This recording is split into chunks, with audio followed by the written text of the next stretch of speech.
ఈ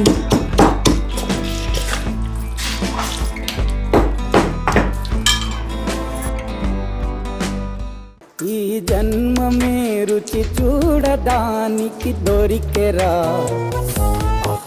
different flavour వస్తుంది అనమాట.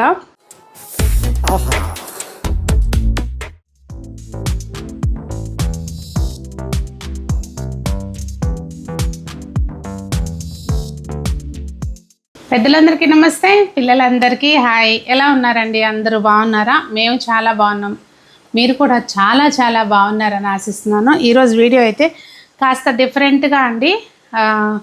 మామిడికాయ టొమాటో కలిపి చట్నీ చేస్తారనమాట. మేము నార్త్లో ఉండొచ్చాము ఒక 9 years యూపీలో. అప్పుడు నేర్చుకున్న రెసిపీ అనమాట ఇది. అయితే మనకి అక్కడ ఏంటంటే అండి, పచ్చి మామిడికాయలు వచ్చిన దగ్గర నుంచి, అంటే అంబి అంటారు, చిన్న చిన్న మామిడికాయలు వచ్చిన దగ్గర నుంచి డిఫరెంట్ రెసిపీస్ అని చేస్తారు. కాకరకాయ దగ్గర నుంచి అన్ని మామిడికాయ వాడి చేస్తారు. చాలా డిఫరెంట్ వెరైటీస్ చేస్తారనమాట. అందులో ఇదొకటి. ఆల్రెడీ నేను మగ్గడానికి పెట్టేశానండి. అందులో ఇదొకటి. ఎలా స్టార్ట్ చేయాలి ఏంటనేది ముందు చూసేద్దాము. ఆయిల్ అయితే కొంచెం ఒక 3-4 టేబుల్ స్పూన్లు పడుతుందండి. అసలైతే ఇంకొంచెం ఎక్కువ వేస్తారు వాళ్ళు, నేను తగ్గించేస్తున్నాను. ఆయిల్ వేడెక్కనివ్వాలి. నూనె వేడెక్కిన తర్వాత అండి, మరీ వేడెక్కనివ్వకండి, మళ్ళీ మనం ముక్కలు పెట్టేటప్పుడు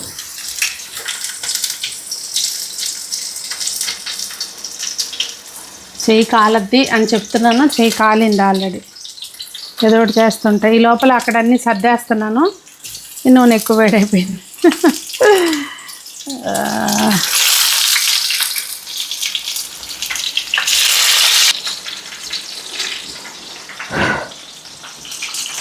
ఇంకా మనం తీసుకునే ముక్కలను బట్టి అడ్జస్ట్ చేసుకోవాలండి. అవసరమైతే ఎక్కువ చేస్తే 2 సార్లు, తక్కువ చేస్తే సరిపోయింది కదా. ఇప్పుడు మనకి ఒక 4 పచ్చిమిర్చి, ఒక 7, 8, 10 వెల్లుల్లి రెబ్బలు ఇవన్నీ వేసుకుని మూత పెట్టేసి మంచిగా మగ్గనివ్వాలండి.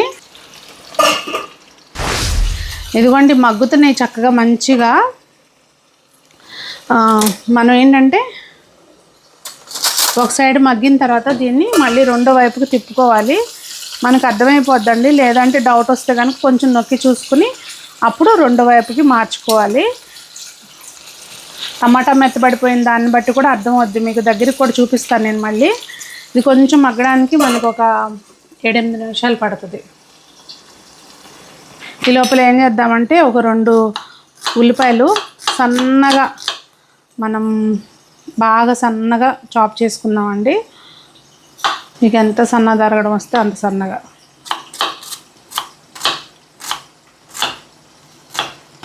ఇదండి ఈ రెసిపీ. అన్నంలోకే కాదు, మీకు ఏదైనా టిఫిన్స్లోకి, ఇప్పుడు మనం అంటే దోశలు వేసుకుంటాం కదండి, దోశల్లోకి, లేదంటే ఏదైనా గుంట పొంగనాలు వేసుకున్నప్పుడు దానిలోకి, లేదు అంటే మనము దాల్ అది చేసుకుంటాం కదా రోటీలోకి, పల్చగా చేసుకునే దాలు, దాంతోపాటు కూడా బాగుంటుంది. ఎట్లయినా కానీ సైడ్ డిష్ కింద బాగుంటుందండి. చాలా చాలా. ఈవెన్ చపాతీ చేసుకున్నాం అనుకోండి, గీ చపాతీ చేస్తాం కదా, గీ చపాతీ చేసినప్పుడు ఇంకా అసలు దానికైతే కాంబినేషన్ ఆదరహో అనుకోండి.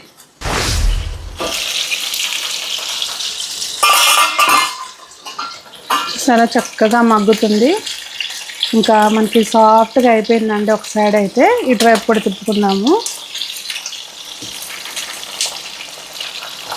టొమాటోస్ కూడా 2 వైపులా మంచిగా మగ్గబెట్టుకోవాలి.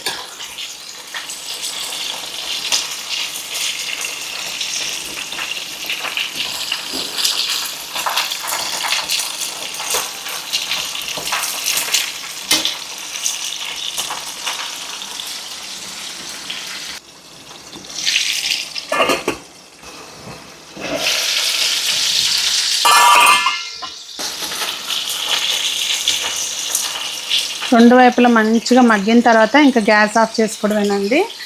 ఫిష్ అనుకున్నావా? ఇదిగోండి పైన స్కిన్ ఇట్లా వచ్చేస్తుంది. టమాటాలు మంచిగా మగ్గిపోతే ఈ స్కిన్ తీసేసుకుంటే మనకి చక్కగా మంచి గుజ్జు గుజ్జుగా ఉంటుందండి, తొక్క లేకుండా. ఇది తీసేద్దాము.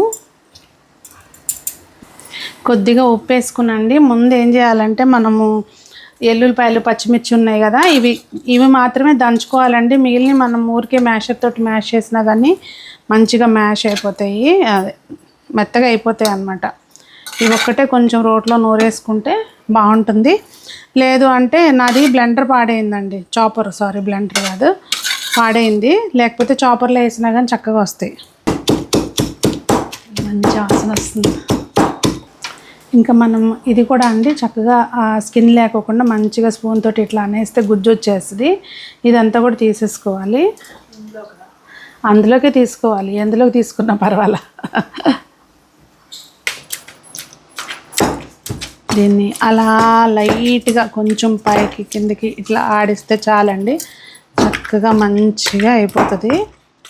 ఇది నూరేసి ఇక్కడతో అయిపోయింది అనుకోమాకండి, ఇంకా అసలు దీనికి ఇంకా చిన్న చిన్న టచ్అప్లు ఉన్నాయి.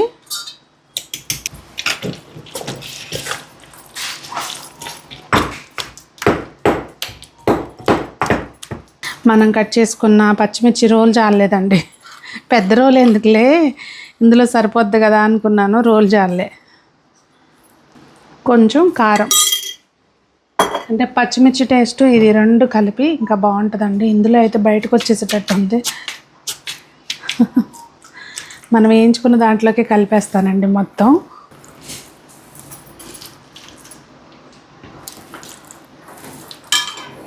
చక్కగా రెడీ అయిపోయింది కదండి.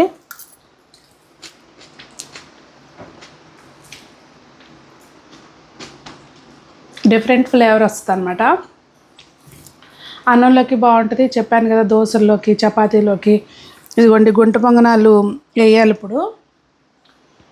గుంట పొంగనాల్లోకి అద్దుకుని తినొచ్చు, అట్లా దేంట్లోకైనా తినొచ్చు అనమాట.